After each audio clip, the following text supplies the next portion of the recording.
Okay, so ang importante po, gagawin nyo kung ang Sa Bisaya ay puro mihal ay mo baro ulo. Puro bulay. kaya niya gumala. Kung saan ang tama niya. Hindi ko makatatanong. So, ito walang malay. Ay, nakausap niyo mapakalma.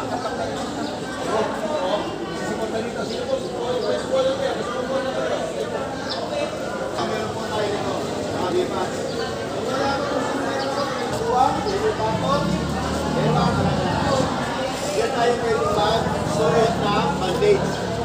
So kung medyo hindi po masige po, halimbawa medyo mataba, healthy yung tao, pwede po gumamit na